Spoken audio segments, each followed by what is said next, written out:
అంతే తప్ప క్లియరెన్స్ వచ్చేసింది దాన్ని ఎక్కడో పక్కలో పడేసి నా ఇష్టం వచ్చినట్టు నేను కట్టుకుంటానంటే కుదరదండి. అది ఎవరు ముఖ్యమంత్రిగా ఉన్నా, మీరు ముఖ్యమంత్రిగా ఉన్నా, జగన్మోహన్ రెడ్డి గారు ఉన్నా, రేపొద్దున పవన్ కళ్యాణ్ గారు ఉన్నా నా ఇష్టం అనడానికి లేదు.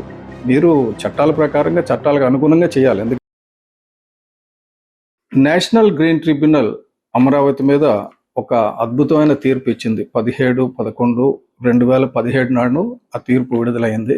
అప్పటి ప్రభుత్వంలో ఉన్న ముఖ్యమంత్రి చంద్రబాబు నాయుడు గారు మనం ఘన విజయం సాధించేశాం, మన మీద కేసులు పెట్టిన వాళ్ళందరూ ఓడిపోయారని.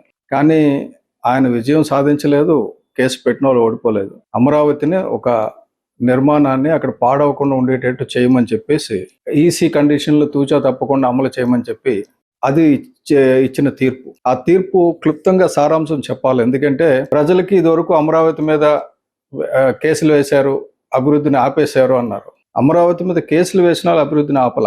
అప్పటి ముఖ్యమంత్రి గారే అమరావతిని డిలే చేశారు. ఎందుకు డిలే చేశారో ఆయనే చెప్పాలి, ఎందుకంటే నేను చెప్పలేను దానికి కారణం ఏంటంటే పర్యావరణ చట్టాలు అమలు చేయడం అన్నది చాలా ఇంపార్టెంట్. ఎందుకంటే అది ప్రజాధనానికి రక్షణ, రాజధానికి కూడా శ్రీరామ రక్ష. మీరు పర్యావరణ చట్టాలు అమలు చేయకుండా ఇప్పుడు ప్రభుత్వం నా చేతిలో ఉంది కదా అని చెప్పి ఏదో పరిరక్షణ వేదిక ఏదో కట్టారు కదా, ప్రజాస్వామ్య పరిరక్షణ వేదిక ఏదో కడితే కూల్చేశారు కదా ప్రజావేదిక, అలాగా కూల్చకుండా ఉండేటట్టు చేయమని చెప్పి నేను ఇదివరకు ఒక వీడియో రిలీజ్ చేశాను, కానీ అది పూర్తిగా లేదు. అందుగురించే ఒకటి పూర్తిగా రిలీజ్ చేయాలని. ఎందుకంటే అమరావతి వేగవంతంగా తయారవ్వాలి. తప్పనిసరిగా ఈ కూటమి ప్రభుత్వాన్ని నేను అభినందిస్తున్నాను. అమరావతి మీద పూర్తిగా దృష్టి పెట్టి మధ్యలో 5 ఏళ్ళు జగన్మోహన్ రెడ్డి గారు వచ్చినప్పుడు మొత్తం ఆపేసినా కూడా మీరు దాన్ని ముందుకు తీసుకెళ్ళడానికి కష్టమైనా సరే ముందుకు తీసుకెళ్తున్నారు. దాన్ని నేను అభినందిస్తున్నాను. అయితే ఆ వెళ్ళే పరుగు ఎలాగుండాలంటే జాతీయ హరిత ట్రిబ్యునల్ ఇచ్చిన తీర్పును కానీ మీరు ఎన్విరాన్మెంట్ ఇంపాక్ట్ అసెస్మెంట్ సబ్మిట్ చేసి తీసుకున్న ఎన్విరాన్మెంట్ క్లియరెన్స్కి అనుగుణంగా ఉండాలి. అంతే తప్ప క్లియరెన్స్ వచ్చేసింది దాన్ని ఎక్కడో పక్కలో పడేసి నా ఇష్టం వచ్చినట్టు నేను కట్టుకుంటానంటే కుదరదండి. అది ఎవరు ముఖ్యమంత్రిగా ఉన్నా, మీరు ముఖ్యమంత్రిగా ఉన్నా, జగన్మోహన్ రెడ్డి గారు ఉన్నా, రేపొద్దున పవన్ కళ్యాణ్ గారు ఉన్నా నా ఇష్టం అనడానికి లేదు. మీరు చట్టాల ప్రకారంగా చట్టాలకు అనుగుణంగా చేయాలి. ఎందుకంటే మీకు ఇచ్చింది కేవలం కొంత పీరియడ్ ఇచ్చారు. ప్రజాస్వామ్యాన్ని, ప్రజల తాలూకు ఆస్తుల్ని రక్షించడానికి మీకు అవకాశం ఇచ్చారు ప్రజలు. దీని మీద బేసిక్గా నేను చెప్పదలుచుకున్నది ఏంటంటే ఈసీ ఉత్తర్వుల ప్రకారం ఒక 6 కండిషన్స్ ఉన్నాయి. నిబంధన 8 ప్రకారంగా కృష్ణానది తీరం నుంచి 100 మీటర్ల పరిధిలో ఎటువంటి నిర్మాణాలు అనుమతించకూడదో దాన్ని గ్రీన్ బెల్ట్ కింద ఉంచాలి. అదే నిబంధన 8 ప్రకారంగా కృష్ణానది తీరం వైపు ఉన్న ఫ్లడ్ ప్లైన్స్ ని కానీ పంట పొలాలను కానీ పూర్తిగా సంరక్షించాలి.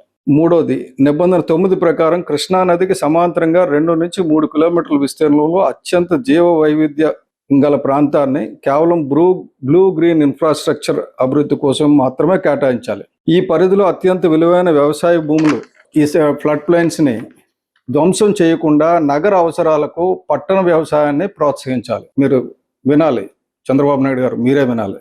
నిబంధన 8 ప్రకారంగా అమరావతిలో ఆ ప్రాంతంలో ఉన్న వాగుల్ని, కాలువల్ని, బఫర్ జోన్స్ ని, రాజధాని పరిధిలో ఉన్న ప్రతి చిన్న వాగు 14 వాగులు లిస్ట్ చేశారు.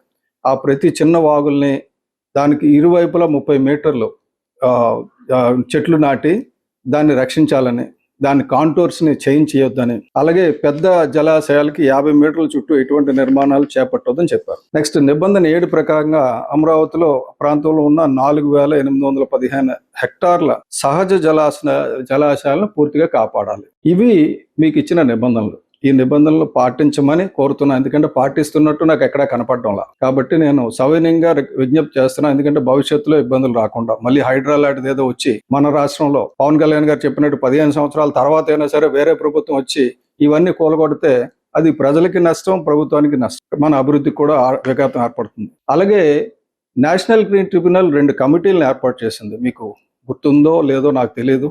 ఎందుకంటే ఆ కమిటీలు రిపోర్ట్లు కానీ, కమిటీలు కలుస్తున్నట్టు కానీ ఇప్పటి వరకు మీడియాలో నేను ఎక్కడ చూడలా. మీ టైంలోని చూడలేదు, 2017 నుంచి 2019 వరకు చూడలేదు, 2019 నుంచి 24 వరకు చూడలేదు, 2024 నుంచి ఈ రోజు వరకు కూడా నేను ఎక్కడ ఒక రిపోర్ట్ కూడా పబ్లిక్ బహిర్గతం చేసి చూడలా. ఈ 2 కమిటీలు ఏంటంటే, ఒకటి సూపర్వైజరీ కమిటీ, రెండోది నిఘా కమిటీ, ఇంప్లిమెంటేషన్ కమిటీ. సూపర్వైజరీ కమిటీలో సభ్యులను ఎవరిని వేశారో ఒకసారి మళ్ళీ మీకు గుర్తు చేస్తున్నాను, ఎందుకంటే ఇక్కడ కలుస్తున్నారని అనుకుంటున్నాను. సూపర్వైజరీ కమిటీ కనీసం 3 నెలలకు ఒకసారి కనీసం కలాలి. మంత్లీ కలిస్తే కూడా ఇప్పుడు వేగవంతం అవుతుంది కాబట్టి మంత్లీ కలిసినా తప్పులే. దానికి additional secretary minister of environment forest Delhi చైర్మన్గా ఉండాలి. Additional secretary environment Andhra Pradesh state ఒక నోడల్ ఆఫీసర్గా ఉండాలి. Senior scientist national institute of hydrology Roorkee ఒక మెంబర్గా ఉండాలి. ఇంకొక సీనియర్ సైంటిస్ట్ ఐఏఎస్సి బెంగళూరు ఒక మెంబర్గా ఉండాలి. Member secretary AP pollution control board ఒక మెంబర్గా ఉండాలి. అలాగే 6వ మెంబర్ ప్రొఫెసర్ ఎన్జి పవార్ అని చెప్పి department of geology, Savitribai Phule university, Pune. ఈ 6 మెంబర్స్ ఒక కమిటీ. ఈ కమిటీ ప్రతి 3 నెలలని ఒకసారి కలిసి ఈ రాజధానిలో జరుగుతున్న ప్రోగ్రెస్ని, అదంతా కూడా బయోడైవర్సిటీని కాపాడుతున్నారా లేదా, పంట పొలాలను కాపాడుతున్నారా లేదా, ఈ ఈసీ కండిషన్లు అమలు చేస్తున్నారా లేదా చూసి ఎన్జిటికి రిపోర్ట్ ఇవ్వాలి. 1 in 6 months, ప్రతి 3 నెలలు కలాలి, ఒకసారి 6 నెలలకు ఒకసారి రిపోర్ట్ ఇవ్వాలి. అలాగే ఇంప్లిమెంటేషన్ కమిటీ, ఇది మంత్లీ కలాలి. ఈ మంత్లీ కలాల్సిన ఇంప్లిమెంటేషన్ కమిటీలో additional secretary environment state of Andhra Pradesh ఆయన చైర్మన్గా ఉంటారు. Member secretary AP pollution control board ఆయన ఒక member. Indian institute of science Bengaluru నుంచి సీనియర్ సైంటిస్ట్ ఒక మెంబరు.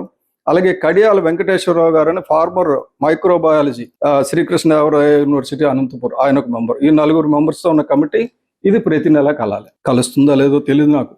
ఇప్పటి వరకు 8 సంవత్సరాలు 6 నెలలు అయింది తీర్పు వచ్చి. అందులో కొన్నాళ్ళు మీరున్నారు, ఒక 5 సంవత్సరాలు జగన్మోహన్ రెడ్డి గారు ఉన్నారు. 34 క్వార్టర్లీ రిపోర్ట్లు ఇవ్వాలి, 17 రిపోర్ట్లు ఎన్జిటికి సబ్మిట్ చేయాలి. మీరు సబ్మిట్ చేశారని నేను అనుకోవడం లేదు. అలాగే 102 మంత్లీ రిపోర్ట్లు ఇవ్వాలి.